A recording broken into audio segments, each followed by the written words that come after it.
Awareness by Anthony DeMello. Will I be of help to you in this retreat? Do you think I'm going to help anybody? No. No, no, no, no, no, no. Don't expect me to be of help to anyone. Nor do I expect to damage anyone. If you are damaged, you did it. And if you are helped, you did it. You really did. You think people help you? They don't. You think people support you? They don't. There was a woman in a therapy group I was conducting once. She was a religious sister. She said to me, "I don't feel supported by my superior." So I said, "What do you mean by that?" And she said, "Well, my superior, the provincial superior, never shows up at the novitiate where I'm in charge. Never. She never says a word of appreciation." I said to her, "All right, let's do a little role-playing. Pretend I know your provincial superior. In fact, pretend I know exactly what she thinks about you. So I say to you, acting the part of the provincial superior, 'You know, Mary, the reason I don't come to that place you're in is because it's the one place in the province that is trouble-free. No problems. I know you're in charge, so all is well. How do you feel now?' She said, 'I feel great.' Then I said to her, 'All right, would you mind leaving the room for a minute or two? This is part of the exercise.' So she did. While she was away, I said to the others in the therapy group, 'I'm still the provincial superior, okay? Mary out there is the worst novice director I've ever had in the whole history of the province. In fact, the reason I don't go to the novitiate is because I can't bear to see what she's up to. It's simply awful. But if I tell her the truth, it's only going to make the novices suffer all the more. We are getting somebody to take her place in a year or two. We are training someone. In the meantime, I thought I would say those nice things to her to keep her going. What do you think of that?' They answered, 'Well, it was really the only thing you could do under the circumstances.' Then I brought Mary back into the group and I asked her if she still felt great.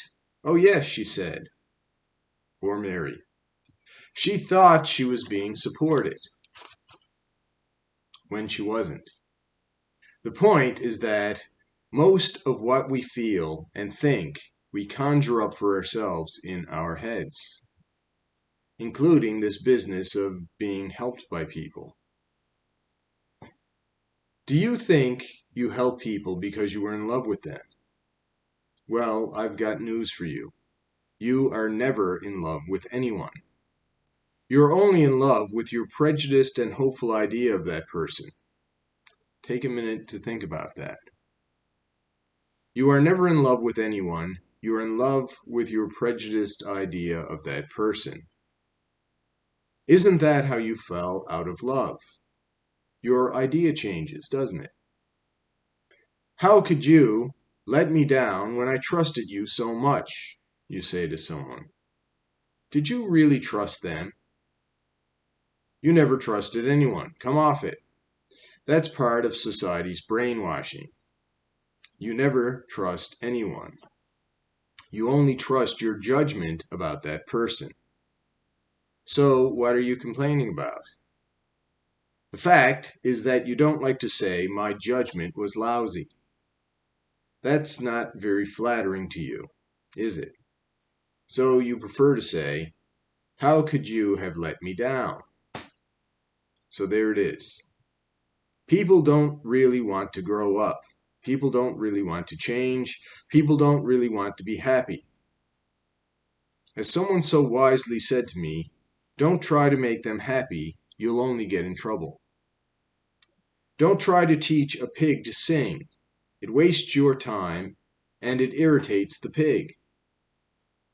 Like the businessman who goes into the bar, sits down, and sees this fellow with a banana in his ear.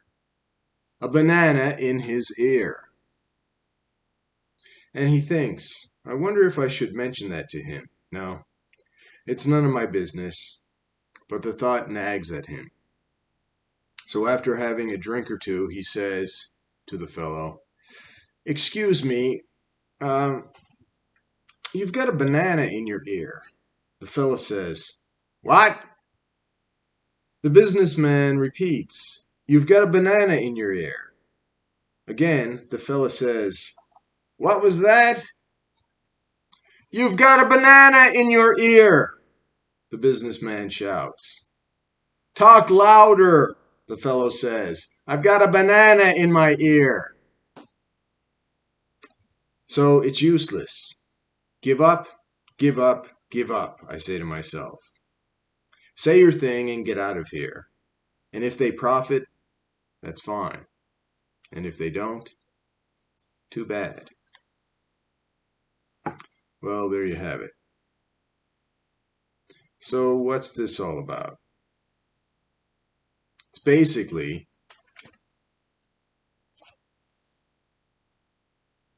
you can never really know anybody. People are extremely complex. So we judge them. We make snap judgments. If there's someone we like, we tend to judge them positively. If there's someone who we look at and something about us seems off or something about them we don't like, we tend to judge them negatively. Is this fair? Probably not. We often hear, trust your gut, trust your instinct. But yes, we've evolved instincts to make flash judgments. We've evolved this way as a survival instinct. And there's a lot of validity to that. When we look at somebody, there's only so much information we can process. We're being hit with billions of bytes of information, and we can only process probably a few thousand. So we're taking in a lot more that we're not aware of on a conscious level. But subconsciously, unconsciously, through deep hypnosis or something like that, sometimes we can extract a lot more information that we weren't even aware that we picked up on. So, yes, there's a lot of validity to snap judgments, and to judge is human. However, when it comes to knowing somebody completely or loving somebody, people are extremely complex. Plato, or Socrates, his famous maxim given to us through Plato, speaking about Socrates, was know thyself. That's the key to wisdom. That's the key to happiness. That's the key to life. Know thyself. And the reason it's know thyself is because you can study yourself forever. You can learn about yourself. You can figure yourself out. It's another person is a whole universe in themselves, and it's much more difficult to learn everything about another person because you can only see what appears to you and make judgments and try to figure them out. But with yourself, you have a lot more information at hand that you can work with. So he goes on to say that you've never really loved anybody. You only love your prejudiced and hopeful idea of that person. Yeah, so when you meet somebody, you have a prejudice, you prejudge them. Of course you prejudge them. You don't know them. How can you judge them if you don't know them? Well, that's what prejudgment means. And you have a hopeful idea of that person because you see them, they appeal to you, you like them, you want them to like you, so you project positive traits onto them, and you hope that you're right. You hope your judgment is good. But, it takes a lifetime to know yourself, and it probably takes 2 lifetimes to know somebody else. And people, like I said, are complex. We all have good points and bad points, good qualities, bad qualities, positive, negative. the shadow self and the real self type thing. We're complex beings. So basically, when you love somebody, that's a choice. You take them, like the marriage vows say, for better or for worse, rich or poor, sickness, health. Their good points and their bad points, warts and all, somebody once said. But you're putting a lot on that person. That's probably not very fair. So he says, can I help people? Not really. I can just do my thing. I can just sing my song. I can just state what I'm here to state. If somebody benefits from it, fine. If they don't benefit from it, fine. That's on them. If they don't want to grow up, if they don't want to take responsibility, you can't force anything on them. And he says most people don't want to grow up, they don't want to change, and they don't really want to be happy. They just want smooth, no trouble, be nice if people did stuff for them, stuff like that, instead of doing it themselves and growing up and being responsible and being accountable for your behaviors and actions and things like that. So if you think about this, it's easy to be compassionate, because at the end of the day, we all have feet of clay. We're all human. We all have our good points and bad points. We're all trying to get through this life. Some of us are trying to be the best version we possibly can, given the information we have. But our judgment's not perfect. We make mistakes. We try, we fail. Some of us more successful than others. But shouldn't be hard on other people. Shouldn't be hard on yourself. Should try to be understanding and compassionate and hope for the best. However, there are evil people in this world, and this is a problem with modern society. Modern society doesn't teach you what people were taught long ago. Fairy tales hundreds of years ago used to teach people, be careful, have your wits about you, there's bad people there. There's people lurking in the woods. There's animals lurking in the woods. There's people out to take what you have. There's people out to destroy you. There's people who have no problem lying, tricking, fooling you, trying to trick you into admitting something that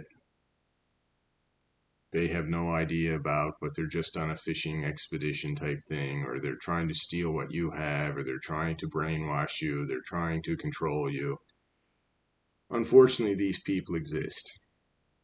So you have to have your wits about you.